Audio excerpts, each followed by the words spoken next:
자, 여러분 다시 한번 신문왕의 경제정책에 대해서 말씀을 해드리겠습니다. 신문왕은 귀족에게 뭘 줬다 그랬죠? 그렇죠. 관료전을 지급했다. 그리고 뭘 폐지했다? 노급이라는 걸 폐지합니다.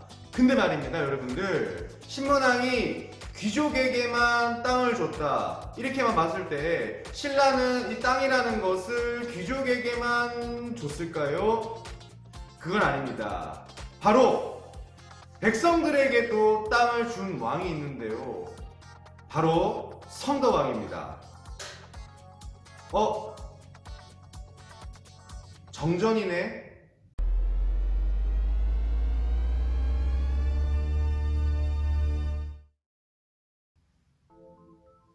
여러분 안녕. 역사로 밥벌이하는 쌀쌤이에요. 여러분 날씨가 매우 덥죠. 제 복장을 한번 보세요. 하와이에 이제 갈 것 같은 그런 복장 아닙니까?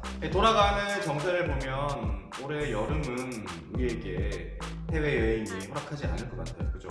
하지만 마음만은 동남아에 있다는 걸 여러분들에게 좀 보여주고 싶어가지고 이렇게 복장을 좀 차려와 봤습니다. 지금 교실에서 혼자 촬영을 하고 있는데 지금 시간이 1시거든요. 매우 날씨가 덥습니다, 여러분. 여러분들 이제 낮에는 덥고 겨울에는 쌀쌀한데 여러분들 복장을 좀 신경 써서 잘 갖추시길 바랍니다. 감기에 걸릴 수 있거든요. 네, 아프면 안 되니까 파이팅 하시고 오늘 또 수업을 해보도록 합시다. 자, 오늘은 통일신라의 체제라는 큰 제목을 가지고 수업을 하겠습니다. 이 제목만 들어서는 오늘 뭘 배우지? 라는 생각이 좀 가물가물하지만 이걸 보시면 좀 이해가 될 겁니다. 여러분들, 신라는요 크게 시대 구분을 할 수 있어요. 신라는 크게 시대 구분을 하는데 어떻게 보냐면요, 이런 그림을 그리는 거예요. 이 한라산의 모양 같죠? 꼭대기 모양 같은데 이 올라가는 부분을 이제 초기, 신라 초기, 요 꼭대기 있는 평평한 시기를 중기, 여기 내려오는 곳을 이제 말기라고 보통 표현을 합니다. 이거 제가 한 건 아니고요. 김부식이라는 역사학자가, 고려시대 역사학자가 이 신라를 표현했던 이제 시대 구분을 했던 파트인데 오늘 우리 배우는 부분이 여기입니다. 중기. 그래서 여기 보시면 제가 송중기라고 적어놨죠.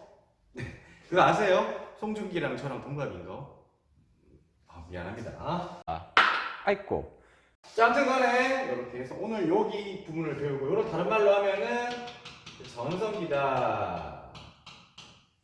그러니까 오늘 배울 부분은 신라의 전성기에 대해서 배우는 시간입니다. 알겠죠? 그럼 follow me. 이제 첫 번째 배울 파트는요, 신라 중기에 대해서도 사람 인물에 대해서 배웁니다. 여러분들 생각을 해보세요. 인간이 국가를 만들어가는 거죠. 그럼 그 국가가 튼튼하고 잘 나가고 강하다는 건 그 나라를 구성하고 있는 인간이 훌륭하다라는 겁니다. 그죠? 인간은 이상하고 바보 같고 멍청하고 또 독단적이고 권력을 탐하는데 그 국가가 전성기일 수 있겠습니까? 말이 안 되는 겁니다. 그래서 똑같은 겁니다. 그러면 신라 중기를 선생님이 전성기라고 표현을 했는데요, 이때의 왕은 대체 누구고 이 왕이 무슨 업적을 했냐, 그것만 알면 오늘 수업 끝! 이렇게 보시면 되겠습니다. 자, 첫 번째 왕은요, 김춘추입니다. 무열왕이라고 합니다. 자, 이 김춘추는 엄밀히 말하면 통일신라의 왕은 아닙니다. 다만 이 사람은 이제 최초의 무열왕입니다. 최초의 진골 출신 왕입니다. 우리 역사에 있어서 최초라는 단어 굉장히 강조합니다. 그래서 이 최초라는 걸 보시는데 우리 옛날에 한번 정리해 봅시다. 신라가 원래 박이랑 석이랑 김씨가 번갈아 가면서 왕을 하다가 뇌물 마리깐 때에 김씨가 전속해서 왕을 했다 그랬죠. 이때 근데 뇌물 마리깐 때부터 쭉 해왔던 이 왕들을요 우리는 뇌물계라고 말합니다. 뇌물계. 그리고 이걸 다른 말로 성골이라고 해요. 성골이라고. 이게 이제 어디 가면은 우리 배웠지만 선덕여왕이랑 진덕여왕에 가면요 이제 후대가 없기 때문에, 즉 아들이 없는 거죠. 없기 때문에 이제 그 왕이 끝나버립니다. 그 대가 끊긴 거예요. 저는 아들이 있어서 다행스럽게 대가 이어지지만 아이고 과거에 의하면 대가 끊긴 겁니다.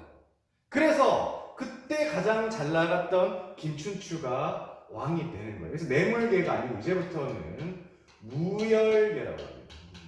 무열계라고 합니다. 이 김춘추의 무열계가 왕이 되고 나중에 이제 해공왕 신라 말기에 해공왕이 피살이 되거든요. 그때까지가 이제 무열계가 쭉 진행이 됐다 이렇게 보시면 되겠습니다. 이해가 되시죠? 그래서 최초의 진골 출신이고, 자 김춘추는 개인적으로 복수를 해야 된다 그랬죠. 그렇죠. 의자왕에게 자신의 딸이 죽음을 당하잖아요. 그 복수를 성공했습니까? 실패했습니까? 그렇죠. 성공했죠. 뭡니까? 그렇죠. 백제를 멸망시켰다. 지난 시간에 배웠던 내용이 여기에 딱 들어가 있는 겁니다. 자, 두 번째 왕은요, 김춘추의 아들 김범민 문무왕입니다. 자, 이 문무왕이 드디어 삼국 통일을 합니다. 고구려를 멸망시키고 삼국 통일을 완성을 하는데, 이 문무왕이요, 자신 국가에 대한 그런 애착이 굉장히 강했던 것 같아요. 그래서 자기가 죽고 난 다음에 감은사지에 옆에다가 수중릉입니다. 그 바다에다가 무덤을 만들어서 나를 거기다가 안치해라. 그럼 내가 거기에서 이제 뭐 태풍이라든가 외적이라든가 도둑들을 막아내겠다. 이제 그런 역할을 하겠다라고 이제 유언을 남기고 돌아가십니다. 그러니까는 보통은 그렇잖아요. 야, 내가 죽거든 따뜻한 양지 바른 곳에다가 고이 묻어다오. 그래서 역대 왕들의 무덤을 보면은 지금 한시니까 햇빛이 쫙 가운데 있겠죠. 내려찌면은 정말 그늘 하나 없는 곳에다 이렇게 모신단 말입니다. 따뜻한 데 있고 싶은 게 사람의 본능이야. 근데 이 문무왕은 그 차디찬 바다에 나를 묻어다오. 나는 국가를 지키겠다. 이 정도로 이 나라를 사랑했다. 그러니까 그 정도는 돼야 나라가 잘 돌아간다. 이렇게 보면 됩니다. 그리고 이제 등장하는 왕이요. 누구냐면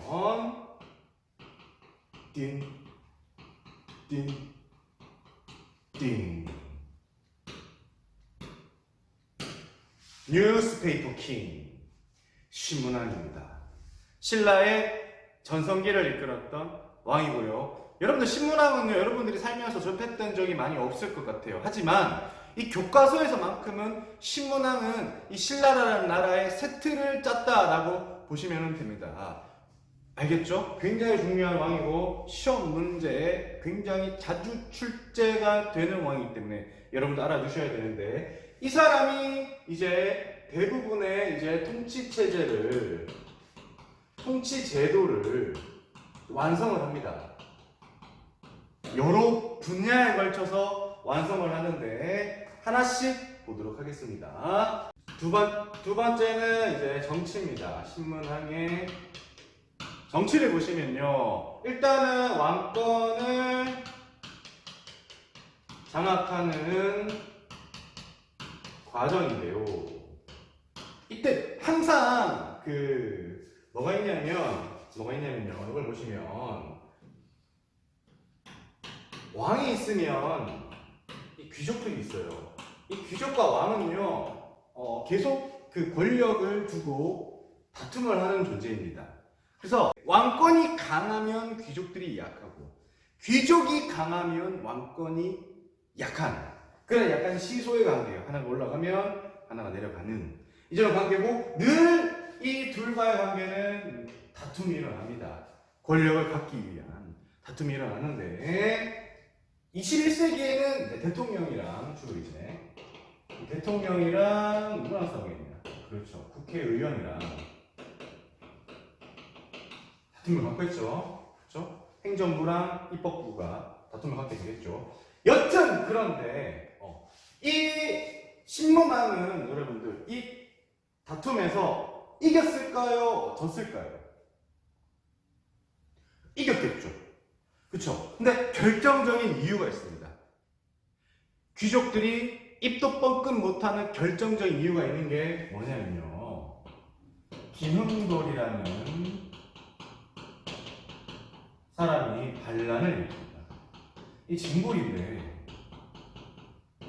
누구냐면요. 장인어른이에요. 신문왕의 장인어른께서 그 왕이랑 자기 딸이 결혼하려면은 굉장히 이제 권력이 높아야 되겠죠? 이 사람이 반란을 일으키는 겁니다. 혼자 하겠습니까? 같은 진골 출신 중에서 친한 애들 끌어모아가지고 대들었겠죠. 근데 여기서 작살이 나게 되는 겁니다.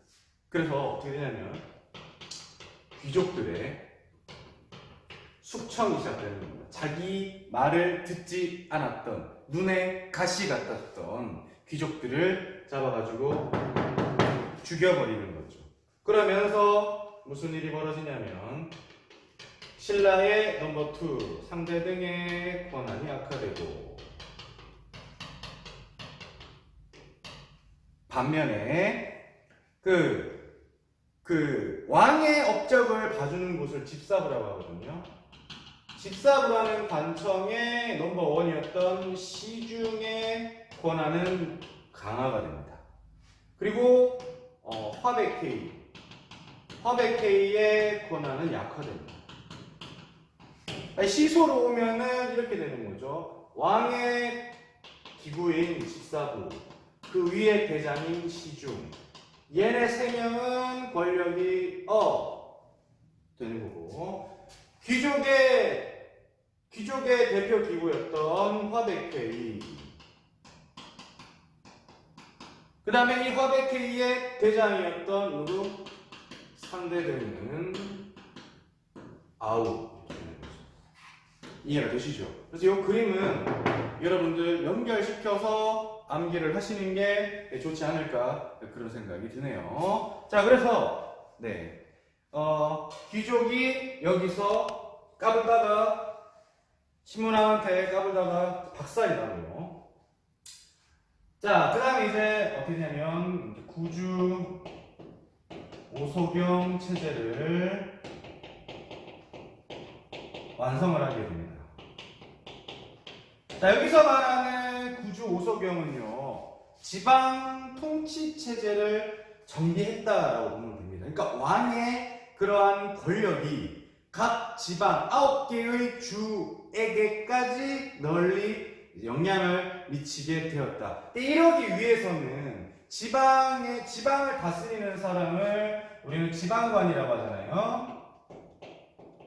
지방관들을 뭐 해야 될까요? 감시해야 될까요? 감시. 이 조선시대를 치면은 암행어사와 같은 감시하는 건데 그 외사정이라고 하는 사람들이었거든요. 외사정. 이런 사람들을 파견을 해서 제대로 감시가 됐다는 겁니까? 제대로 되지 않았다는 겁니까? 제대로 감시가 됐다는 겁니다. 그만큼 왕의 권력 그런 시스템이 제대로 작동을 했다. 그러니까 국가가 전성기에 다가갔다. 이렇게 보시면 되겠습니다. 네. 자, 이게 정치고요. 이게 지워도 되겠죠? 자, 이제 우리가 들어가면 경제로 갑니다. 3번 경제. 보통 이제 우리가 그 나라에 대해서 경제 파트를 가르친다라고 한다면은 거의 90% 이상 세금 제도다라고 생각을 하시면 됩니다. 근데 옛날에 우리나라의 세금은 종류가 보통 몇 가지일까요? 세 가지입니다. 보통 몇 가지라고요? 세 가지입니다. 싸가지가 아니고 세 가지예요. 자, 첫 번째가 이제 공납입니다. 공납. 두 번째가 전세. 세 번째가 역이라는 게 있어요. 자, 전세는 여러분들이 뭐 흔히 알고 있지만 토지세입니다. 토지세. 그러니까 농민이 농사를 짓고 거기에 대한 보통의 한 10분의 1 정도를 왕한테 내는 것을 토지세라고 의미를 합니다. 그러니까 아니 왜 농민이 농사를 지어서 거기에 10분의 1 왕한테 내야 됩니까? 라고 물어본다면 국가의 주인이 누구죠? 지금 우리가 얘기를 하면은 국민이잖아요. 근데 옛날에는 아니었어요. 국가의 주인은 왕인데 그 왕의 땅에다가 백성들이 농사를 짓는 거예요. 빌려서. 그러니까 대여료를 내야 되는 거예요. 그게 이제 전세 시작입니다. 무슨 말인지 알겠죠? 요거 하나 가장 대표적인 세금이고요. 두 번째는 공납이라고 해서 그 외에 내는 세금이에요. 그러니까 뭐 특산물이라든가 이런 것들을 내는 겁니다. 그러니까 이제 농사에서 나오는 것이 아닌 다른 쪽으로 내는 세금을 이제 공납이라고 하고, 이 역이 좀 독특한데 남자들 어디 가죠? 19살, 20살, 21살 되면은 군대에 가죠. 똑같습니다. 이때도 남자들이 어디에 가냐면 군사, 군대에 가거나 노동을 해야 됩니다. 노동을 해야 되고 군대에 가거나. 지금도 왜 눈이 엄청 많이 내려가지고 막 눈이 쌓여. 근데 시골에 막 산사태가 났어. 그러면은 젊은 사람들이 가서 일을 못하니까 군인들 투입해가지고 막 이 일을 하잖아요. 이런 것들. 이런 것들을 하는 데가 여기다 라고 보면 됩니다. 세금이에요. 자, 근데 말입니다. 여기에서 자, 교과서에 보시면은 신문왕이 뭘 하셨냐면은 관료전을 지급했다라고. 관료전을 지급하고 반면에 노급이라는 것을 폐지를 합니다.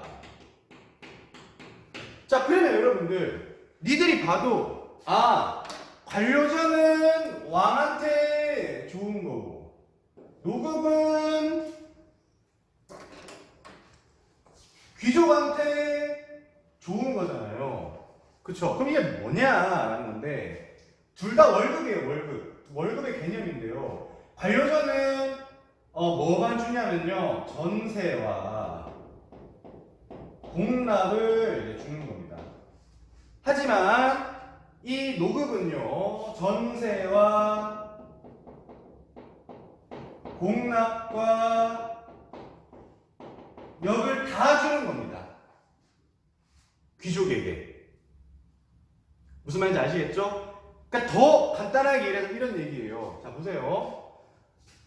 생각을 한번 해보세요. 자, 제가 이제 공무원이잖아요. 그러면 저는 월급을 어디서 받죠? 국가로부터 받죠? 제 월급날이 되면 아침에 통장에 돈이 날라와요. 그죠?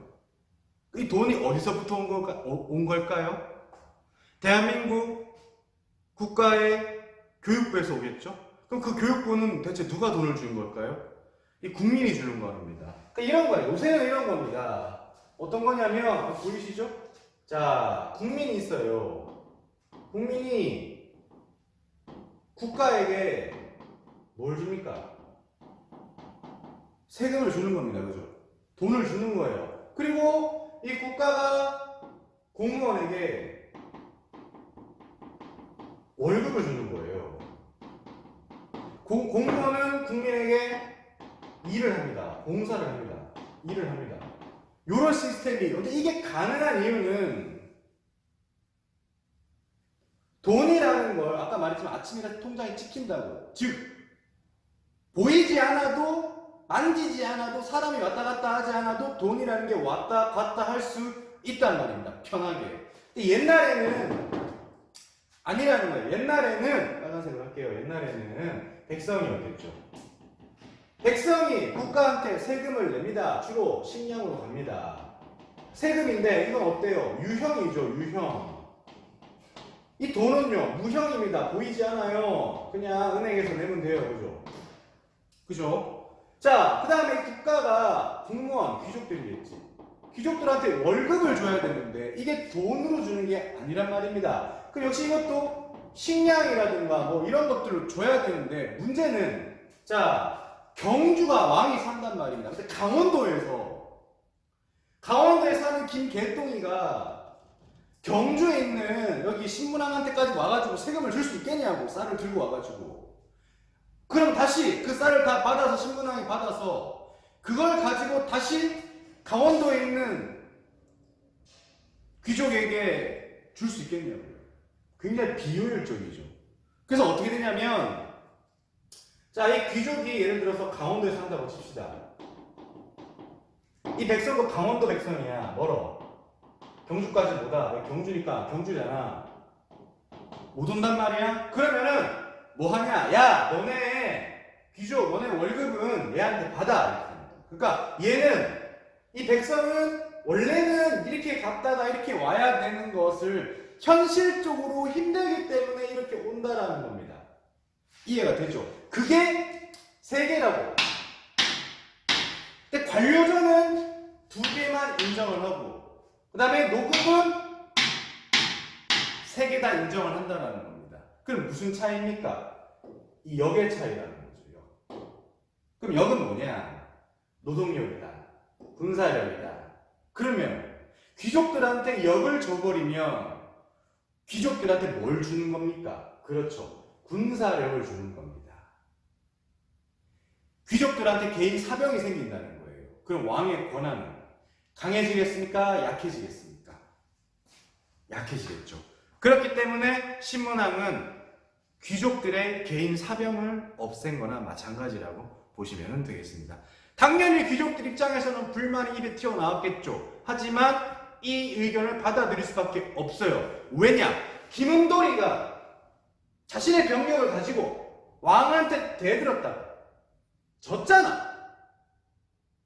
근데 신문왕이가 잘 막아가지고, 야, 이제부터 귀족 너네 역 안 돼. 너네 군사력 키워가 또 반란 일으키려고? 나 그걸 못 봐. 그러면 이 귀족들이 찬성할까요? 반대할까요? 내 왕의 뜻대로 하시옵소서. 이렇게 얘기를 한다는 겁니다. 이해가 되시죠? 그래서 이 정치인이 김홍도의 반란과 이 관료전과 정전의 관계를 같이 연계하셔서 공부를 하셔야 됩니다. 이 굉장히 중요한 것을 제가 일단은 수업을 했습니다. 자, 그리고 이제 우리는 어디로 가냐면 사회화, 교육, 그리고 통치체제, 제도에 대해서 좀 더 면밀하게 보도록 하겠습니다.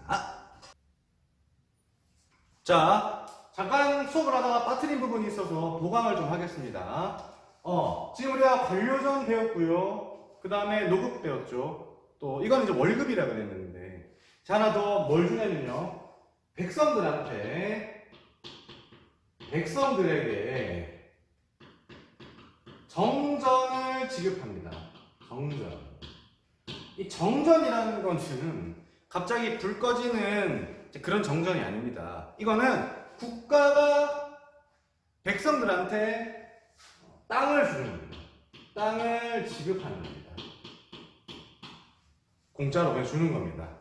백성들아, 우리에게 이렇게 많은 땅이 있다. 너 이 땅 가지고 농사를 지어라. 이제 나누고 하는 겁니다. 지금 우리나라에서는 있을 수 없는 일이죠. 와, 문재인 대통령이 나한테 땅 주면 내가 넓적 엎드려 절하지. 근데 그럴 수는 없단 말입니다. 그죠? 그러니까 이거는 땅을 준다는 건 뭘 주는 거냐면 지금으로 치면 일자리를 주는 겁니다. 그래서 여기서 일을 해서 뭘 내라? 세금을 내라. 일자리의 개념으로 보시면 됩니다. 그럼 그때 당시에는 일자리가 많았다 적었다, 땅이 많았다 적었다, 그렇죠? 많았다, 이렇게 보시면 되겠습니다. 자, 그리고 이제 우리 어디로 가냐면 사회 파트로 갑니다. 자, 신문왕의 업적 계속 하고 있어요. 자, 3번, 4번에 사회 신문왕의 업적입니다. 자, 일단은 육두펌들을 등용합니다. 적극적으로 등용을 합니다. 적극적으로 등용을 이제 합니다. 적극적으로 등용을 하고 대표적인 사람이 이제 설총이라는 사람이 여기 있습니다. 이두를 만들었던 설총이 있고요. 자, 그 다음에 또 뭘 하냐면요. 아까 우리 잠깐 언급을 했지만 외사정이라는 관직과 그 다음에 상수리 제도를 발전시킵니다. 발전시켰다는 거는 제대로 써먹었다 이렇게 보시면 됩니다. 원래 만들었던 왕은 우리가 앞에 배웠던 문무왕이 만들었고요. 문무왕이 시작을 했다면 신문왕은 이것을 발전시켜서 좀 더 적극적으로 발전시켰는데 이 상수리 제도 같은 경우는 인질 제도입니다. 인질. 그래서 마을의 유력자나 혹은 자식을 어디를 보내냐면 수도인 서울에 경주죠. 경주에 보내면서 인질로 감시를 하는 겁니다. 그래서 혹시나 딴맘을 먹이면은 잡아다가 죽이는 거죠. 이렇게 해서 이런 것들을 발전시킨다 이렇게 보시면 되겠습니다. 이해되시죠? 여기까지 사회고요. 다섯 번째로는 이제 유학, 교육 파트로 봅니다. 이 신문왕은요 교육에 굉장히 힘을 쓰는데 옛날에도 얘기를 했지만 국가가 발전을 하기 위해서는 훌륭한 인재가 많아야 국가가 발전을 하겠죠. 인력풀이 없으면 국가가 발전을 못하지 않습니까?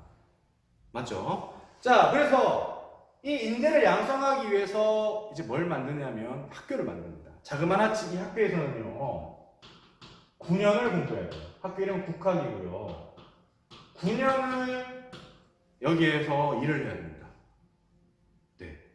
굉장히 국가에서 강조했던 이제 학교다 볼 수 있는데 주로 배우는 과목이 유학이라는 거죠. 그 유학을 왜 가르치냐? 라고 한다면은 보통 유학의 기본 덕목은요 효입니다. 그래서 충하면은 인터넷 용어에 벌레다 라는 표현을 많이 쓰지만 옛날에 충하면은 충성심 이런 표현을 쓰잖아요. 무협지에 보면은 막 이렇게 하는데 아이고 충성이 이제 굉장히 중요한 덕목이고 효도 부모님께 효도하는 것을 최고로 칩니다. 그러니까 유교를 국가적 차원에서 적극적으로 장려한다는 건 신하들에게 충성할 대상, 즉 왕에게 충성을 하라라는 것을 적극적으로 권장한다는 거죠. 그리고 유교 점수가 높아야 높은 관직에 올라간다 라고 한다는 건 모든 신하들이 왕한테 충성을 하겠죠. 그렇죠? 그래서 교육을 통해서 이제 왕권을 이제 강화하는 겁니다. 그러니까 의도가 있는 거예요. 교육에는 의도가 있는 거예요. 지금도요, 대한민국이 이렇게 초등학교, 중학교를 무상급식으로 하잖아요. 여러분들 밥 공짜로 먹여가면서 이렇게 하루에 7시간, 8시간씩 붙잡아 놓는 건 의도가 있는 겁니다. 의도. 대한민국 교육의 가장 큰 의도는 뭘까요? 민주시민의 양성이에요. 민주시민의 양성. 그래서 이 민주주의의 시민으로서 여러분들을 키워나가는 게 대한민국 교육의 가장 기본적인 의도입니다. 그래서 나쁜 의도를 가지고 대한민국 교육을 만지면은 나쁜 쪽으로 가게 되는 거고 좋은 의도 쪽으로 만지면 좋은 쪽으로 하게 되는 건데 제가 봤을 때 현재의 대한민국은 굉장히 바람직하지 않나 그런 생각이 듭니다. 왜요? 지금 보세요. 전 세계적으로 코로나인데 그죠? 우리가 흔히 알고 있었던 뭐 선진국, 뭐 유럽, 뭐 영국, 프랑스 다 작살이 났잖아요. 미국 말할 것도 없고 우리에게 돌아다닐 자유를 달라. 근데 우리나라 사람은 어떻습니까? 국가를 믿고 그쵸? 하는 대로 착착 질서정연하게. 우리나라는 공산주의도 아니잖아요. 자유민주주의 국가인데 거의 유일무이하게 지금 3일째 지역 기반의 환자가 없답니다. 대단한 나라죠. 자부심을 가져야 되고 그 힘은 어디에서 나온다? 교육에서 나온다. 이렇게 보시면 되겠습니다. 대한민국 화이팅! 네, 그렇습니다. 아이고. 이제 우리는 어디로 가냐면 이제 중앙제도와 지방제도, 그 다음에 군사제도 이렇게 해서 수업을 좀 이어나가도록 하겠습니다. 자, 중앙에는요, 아까 언급을 했지만 화백회의가 있죠. 화백회의의 수장은 상대등이 있고요. 얘랑 이제 각을 세우는 권력이 누구냐면 집사부가 있죠. 집사부의 대장은 시중입니다. 물론 여러분 이 시중도 귀족이에요. 근데 이제 왕이랑 좀 가까운 귀족이고 여기는 그냥 전통적인 귀족이라고 보시면 됩니다. 그래서 신문왕 때는 이때가 권력이 높았고 신라가 망하기 직전에는 점점 여기가 높아지는 그런 관계다 이렇게 보시면 되고요. 자 이제 지방으로 가면은 구주, 오소경으로 나눠져 있습니다. 자 구주는 우리나라는 지금 8도로 되어 있잖아요. 우리나라는 8도잖아요. 그거라고 보시면 됩니다. 구주 몇 군, 몇 현 이렇게 보면 되는데 이 주에는 지방관이 파견이 되는데요. 이 지방관의 이름이 도독입니다. 우리 지난 시간에 배웠죠? 김범민을 계림 도독부의 도독으로 임명하였다. 도독을 파견하였다. 이런 걸 보시면 됩니다. 자, 오소경 같은 경우에는 뭐랑 비슷하냐면요. 광역시라고 생각하시면 돼요. 지금의 광역시라고 생각하시면 되는데 좀 인간이 많이 살고 중요하다고 생각되어지는 지역에다가 소경을 설치를 하는 겁니다. 근데 이게 지금의 광역시라는 설치하는 목적이 좀 다른데 설치하는 목적이 시험에 굉장히 많이 나옵니다. 뭐냐면 수도가 동남쪽에 치우쳐 있기 때문에 이를 보완하기 위해서 감시하는 겁니다. 그러니까 자 통이 실례합니다. 수도가 여기 있어요. 그럼 나머지 지역은 잘 다스릴 수 있을까요? 없을까요? 지금은 옛날에는 자동차도 없고 인터넷도 없고 아무것도 없잖아요. 그러니까 반란이 일어날 확률이 많단 말입니다. 그래서 중요한 지역에다가 소경을 설치를 해서 이렇게 감시를 하는 겁니다. 이해되시죠? 그래서 치우쳐져 있는 수도를 감시하기 위해서 만든 곳을 소경이다 이렇게 보시면 되고요. 자 이제 마지막으로 가겠습니다. 마지막으로 가는데 하나 더 있어요. 자 주, 다음에 군, 다음에 현인데 구주는 높은 지방관 도독이 오는 거고요. 군은 그 밑에 있는 지방관이 파견이 되는데 현까지는 지방관이 파견이 되는데 마지막에 촌이요. 여러분 촌하면은 촌동네, 촌스러워, 시골 이런 표현을 쓰잖아요. 여기는 가장 작은 단위의 행정 조직을 말하는 겁니다. 다만 지방관이 파견되지는 않아요. 누가 파견되냐? 라고 한다면은 촌장이 자치를 하는 겁니다. 이거는 무보수예요, 무보수. 그냥 자연스러운 겁니다. 그러니까 지금 뭐랑 가장 비슷하냐 하면은 이제 동네 이장, 할머니, 할아버지들이 하시는 이장이랑 비슷한 건데 제가 얼마 전에 TV를 봤는데 이장은 돈을 받는데요. 근데 이 촌장은 아무것도 받지 않고 그냥 자연스럽게 촌을 관리를 하는 겁니다. 그럼 국가로부터 가끔 내려오는 메시지에 답변하는 거죠. 너네 동네 인구는 얼마니? 말은 몇 개 있니? 닭은 몇 마리나 있니? 소는 그동안 몇 마리가 있었는데 얼마나 죽었니? 이런 것들을 조사해서 보고하는 사람이에요. 네. 그렇게 해서 이제 지방과 중앙과 그 다음에 여러 가지 제도에 대해서 한번 알아봤습니다. 자, 이제 진짜 마지막으로 군사제도를 설명을 하고 끝내도록 하겠습니다.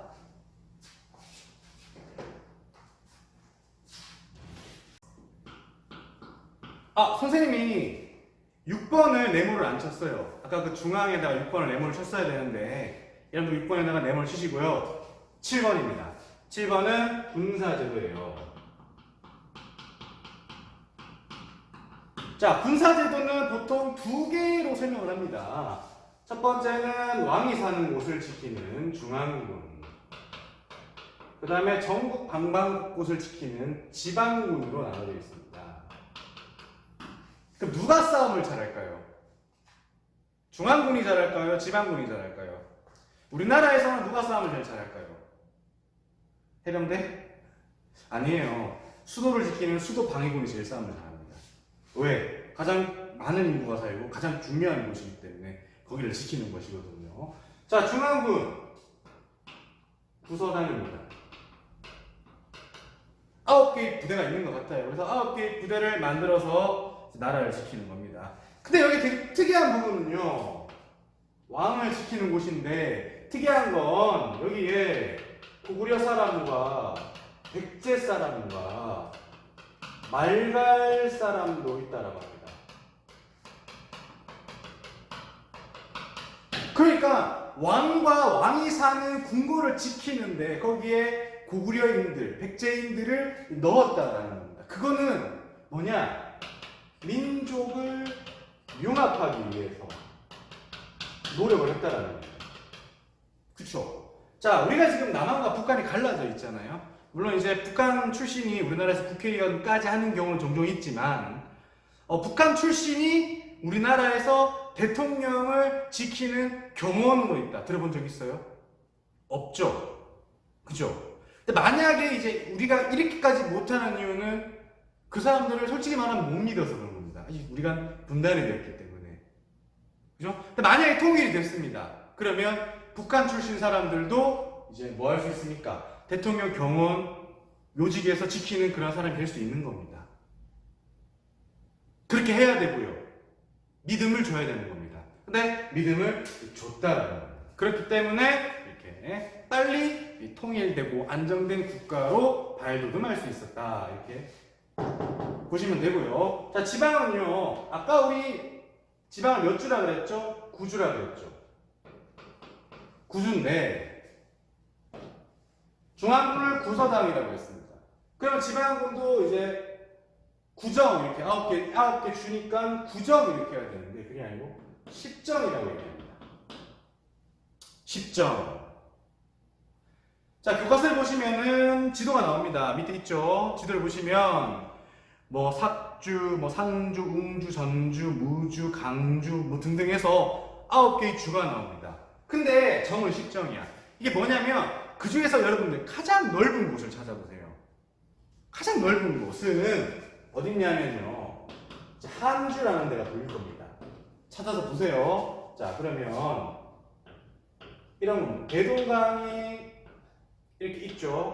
그럼 여기를 한주가 다 지킵니다. 한주가 다 지킵니다. 직접 보세요.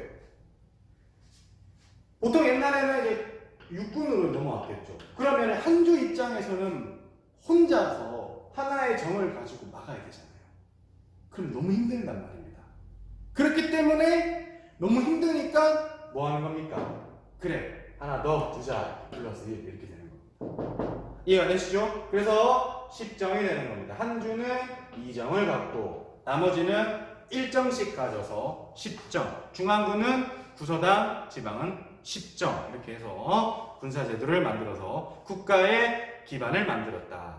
이렇게 보시면 되겠습니다. 네. 여러분 오늘은 통일신라의 전성기에 대해서 한번 배워봤습니다. 잠깐 언급을 해봤지만 그 전성기에 대해서 제가 가르쳤는데 오늘 수업 내용의 대부분은 전성기 때 무슨 왕이 있었고 신문왕의 업적을 가르치는 것으로 대부분의 시간을 할애했습니다. 이 말은 뭡니까? 국가가 곧 국민이라는 거죠. 국가가 곧 인물이라는 겁니다. 여러분들이 건강하고 여러분들이 훌륭한 일들을 많이 할수록 그 국가는 전성기가 되는 겁니다. 여러분들의 미래는 아직 굉장히 많은 이제 희망을 갖게 하죠. 조금만 더 잘 크고, 조금만 더 건강하고, 조금만 더 긍정적으로 성장을 하셔서 대한민국의 전성기를 만들어줬으면 오늘의 수업은 여기까지입니다. 여러분 안녕.